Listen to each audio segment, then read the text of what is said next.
Good morning, everybody. It's a beautiful day here in the Philippines and up here at Lake Caliraya. Beautiful spot, boy. Beautiful, beautiful. Well, our journey continues on trying to get the boat out of here, down this mountain, and to Batangas port to a Roro. And the problem now is it just continues. It just kind of like grows on us. Is that the Roro that we were planning on being on today was booked out. It's booked out because of that delay with the Roro that we were on and being stuck for a few days. It backed up their log. And so now we won't be able to be on Roro until Monday. And today is Thursday. Yeah. So our trip that was going to be quick continues on and on. Yesterday, I had a local guy that used my tools that I brought and pull each wheel off of this trailer in the hub and clean and repack all the bearings with new grease. And so he did that yesterday. They really need it too, and that should be a big help on our journey back down to heading to Batangas with it. Then the next thing we did is that this part here on the trailer, it goes up against the front of the boat on the bow there, the stop. And of course you got your winch and all in here. Somebody in the past had cut it loose from right here, you see, and they welded it back here. Well, I need it all the way back up. We're being charged by length, and as it is right now with that sticking off the back, we are over 13 meters. And as soon as you break over 12.9 meters, the price between 12.9 meters and 13 meters doubles the cost of it being on the ferry on the Roro. I think it's because how they line up and the length they have for vehicles. And so it's very important that I get this back up here where it belongs, get that back forward, and that then in return will get me down to around 12.8, 12.9. I'll still be right at the limit, and it will save me a lot of money. It'll save me about $500-600.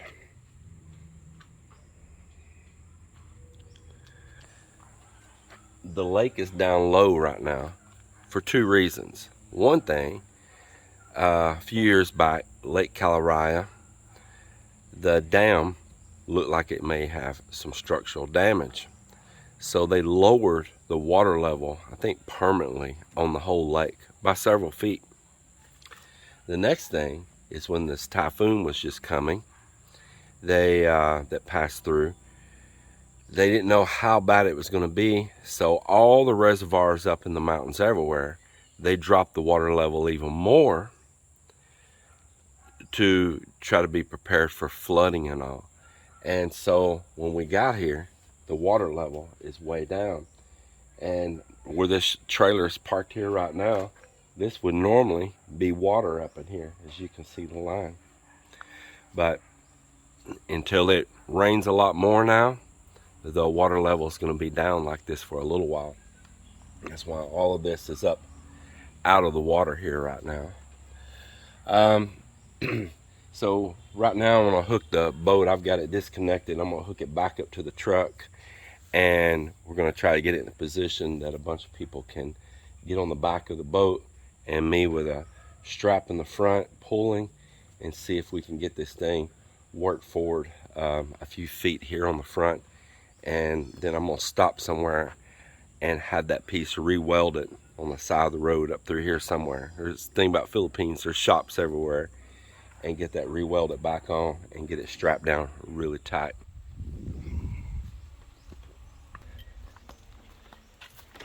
We went up into the city and bought a welder, so I had a hard time finding any more than the weld here. The gentleman I bought the boat from here, he's got a great big welder, but not sure it's working and all the cables ain't there with it. And he brought another one in back of his truck. It's another great big welder, but there's no easy way of getting it down here to where we're working at. And so I bought one of those little small inverter welders here. I've got one already back in Iloilo, but just get the show on the road and stop searching for somebody to do the welding. I just stopped at a hardware store and bought this little inverter welder here. So I need to get it back up here right where it used to be. Get it all welded up right here. Get the boat slid back forward. And I stopped also at another place called Motor World, and we bought some tail lights for the boat. I happen to have some trailer wiring that I shipped in a ballot buying box from the US. So we're gonna run up some trailer wire here. It's got actually telephone wire on here right now. Plunk. Yeah, it's got telephone wire on there at the moment. We're gonna be removing that, and I'll put proper trailer wire on. But it's what we gotta do, and then we'll let down the bend-me top, and we'll go around and strap it all down really tight, and we're gonna start making our descent down off this mountain with this boat. And another good thing about it, move forward, it's gonna put a lot more tongue weight, which is gonna put a lot more weight on my back axle, which is gonna make it harder for this boat to push and jackknife me, because I'll have a lot of ground pressure down to the tires. And with these new tires now, 10-ply tires too, we should be able to grab and hold really well. Where it's at right now, if I had to stop and all, it could actually lift on the back of the truck and swing me around and jackknife me, and we don't want that. Now, I know some of you are gonna say, that's where you hit your trailer brake. You know, you hit your trailer brakes and it straightens you out. It's the Philippines, and this ain't got no trailer brakes.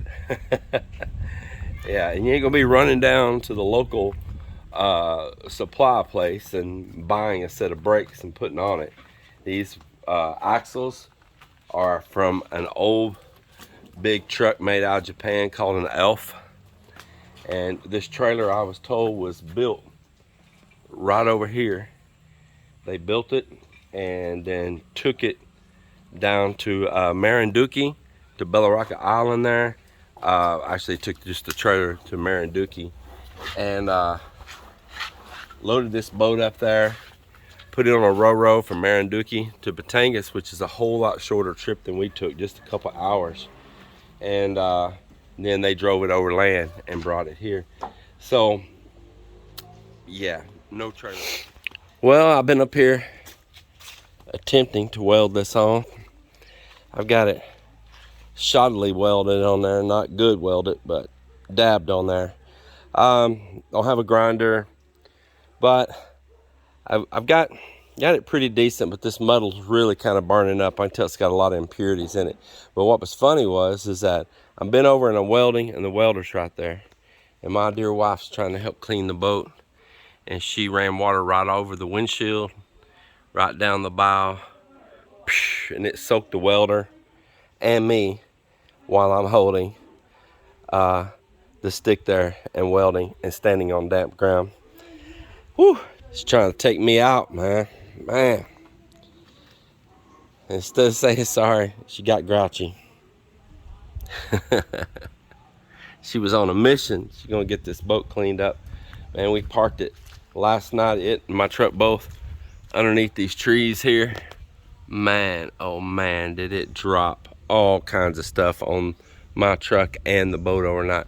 Apparently there's just worms all up in this tree. I've been seeing them fall to the ground, and they're eating these leaves up. And they are dropping their excrement. Oh my goodness, what a mess. So right now, Marvin's going over here to see if he can recruit all these guys next door that's hanging out, that everybody come give this a push.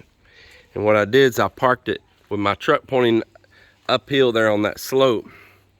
So I put my hitch down low right here, and the boat's up on a little bit of an incline, and there's a little hole. And it has the trailers you see on a downhill slope. And that's what we need to get this thing pushed forward and get that bow up there. So Marvin come over with a group of guys, and they all went to pushing on the boat. I was meaning to record it, and they needed my help, and I joined in with them, and we all went to pushing, and nobody got any recording done. But we got the boat moved forward. I decided I wanted to jump on in the truck and pull it up out of there before a rain came, and that got even real slippery again, because we could hear thunder in the distance. So I pulled on out, and I pulled onto the road, and I was blocking the road, so we just hurried and grabbed all of our things, threw it in the truck, and we just decided to go for it and make our way down the mountain right then.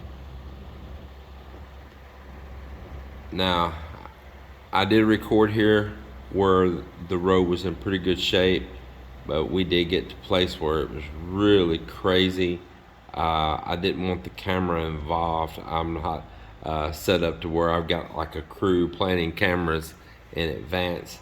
And so we went through some pretty crazy situations that did not get recorded for safety purposes. We didn't need to be messing with a camera. I needed my spotter spotting for me, and there was some crazy roads and towns that we passed through. Some very tough situations. Slow, slow, slow.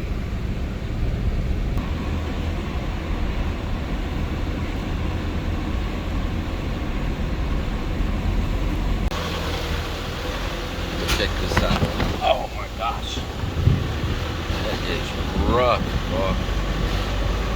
I just want to video his horse. Wow.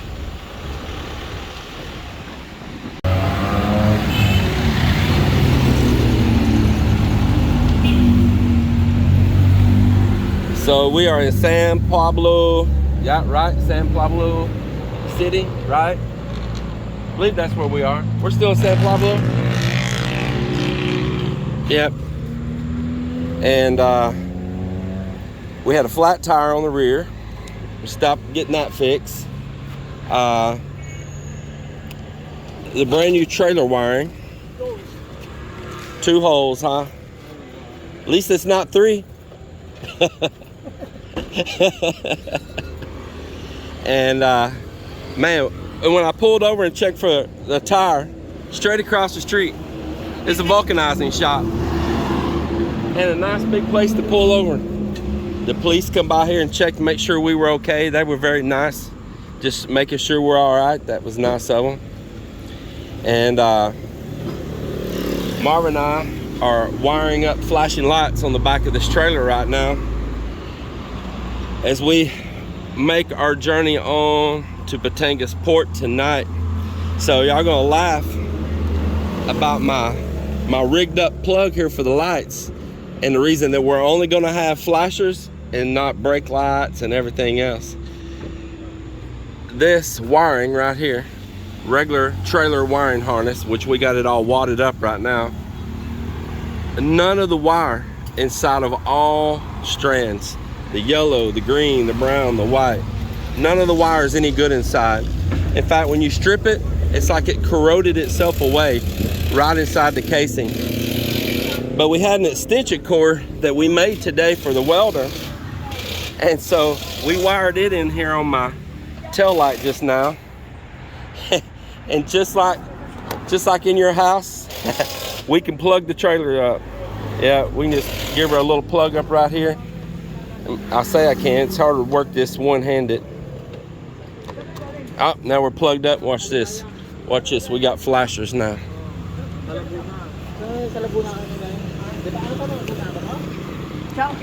Yeah, we got flashers back here now. So I'm gonna zip tie those all in place. And I bet you never seen some redneck stuff like that, but hey, we had the extension cord we bought today. We made it today from some flat wire, flat cord. We had a positive and negative, so the best one to have is a flasher. Miss Mel's not feeling good. I've been under the weather for 3 days. Told her it might be contagious. and now she's not feeling well. Plus all the riding, man. So we took this boat through some pretty crazy mountains earlier, didn't we?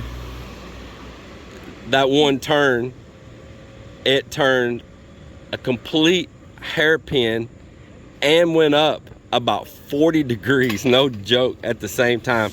It turned real sharp and steep up, didn't it, Mal? So hairpin that thank God I've been driving this in 4x4. We've just been rolling slow. But if I hadn't had the front axles engaged, man, it was crazy, because we had to turn this boat so sharp on a hairpin that just hairpinned out and made a climb like this with a real tight curve that it actually dragged the back of the truck sideways to pull the boat. But we never quit moving, but our back tires did spin out and it pulled it a little bit sideways. I'll turn the aircon on for you, baby. Yeah, crazy moment, crazy moment.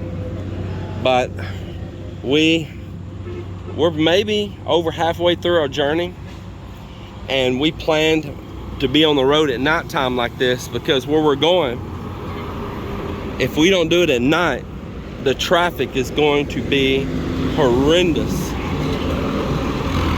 So we wanted to be out really late and be moving this in the darkness.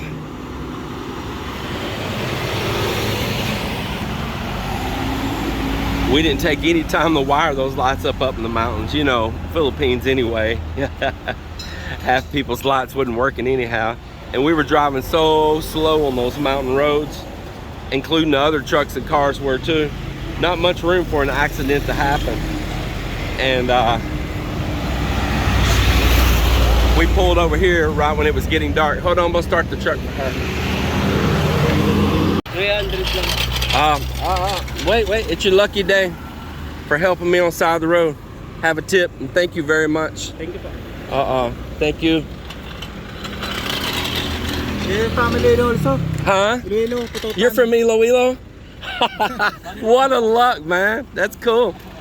Hey. How are we going? Heck yeah, man. Right here. Hey, he's from our city, from Iloilo. Yeah. That's where we're taking the boat. Yeah, that's where the boat's going. Yeah. Man, that's cool right here, man. What's your names? Efren.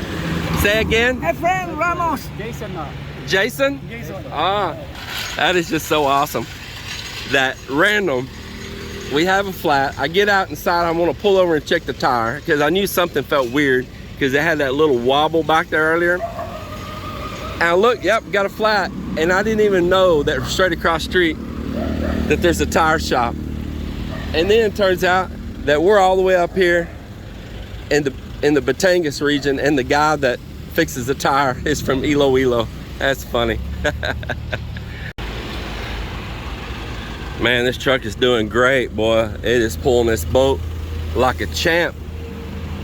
Like a champ. It is. I mean, you look, this Jeepney right here don't even have headlights, see?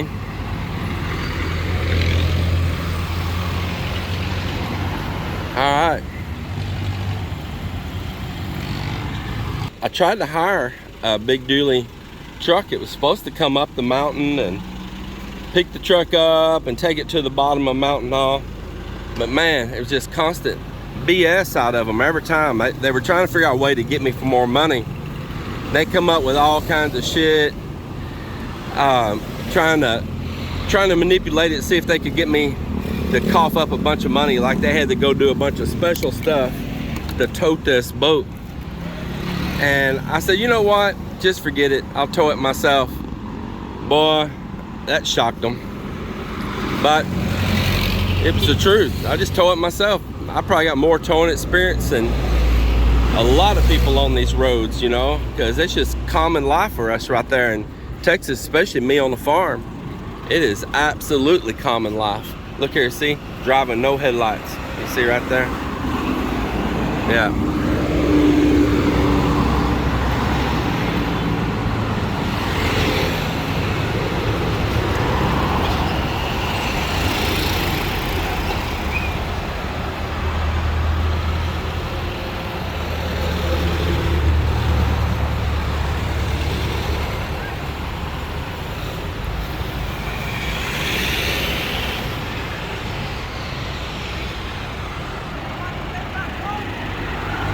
I tell you, it is busy at this time right now. It'll get a little later. It's maybe about 7:30, 7 o'clock, something like that right now. I know it looks later than that, but after a while, it'll die on down quite a bit. It really will. No, anything else you need? Oh, no. Because you not on a pop because they want to close. No, everything's good, but I appreciate him very much. Papa, it's okay. Paul, it's good. Thank you. Salamat. That's so funny. That's so kind. That guy at the tire shop wanted to know if we want to use the CR, take a poop when we get back on the road. But, hey, that was nice of him, though. That's a nice offer. You really need CR, you poop. You want to close. That's cool. Oh, Mel, you got something you're throwing up in, babe? You okay? Well, here we are. We made it into Batangas. We've been here about maybe an hour now. And we didn't want to stay in this particular hotel again because the rooms was kind of really moldy the last time and smelled like cigarette smoke and a few other things. But it's the only one that had a parking lot. It was the only one that I could fit the boat into. Nothing else here had a place I could fit into unless I want to drive far away from the pier and from the port, and we don't want to do that. But the great thing about this place is SM Mall is all right there. Like you see, there's a Jollibee, but all right behind it right here is SM Mall of Batangas. It's a huge mall, so that's nice because we can go over and hang out. And we got a couple days before we can get on the Ro-Ro because they're booked up and they've got a slot held for us. So they told me that it's okay if I unhook and unhook the boat right here. They got a security guard right behind me. He's listening to me now, and I can drive my truck around the city here and all and let the boat sit here for a couple days because this is a Thursday night and we leave on Monday. But here we are again.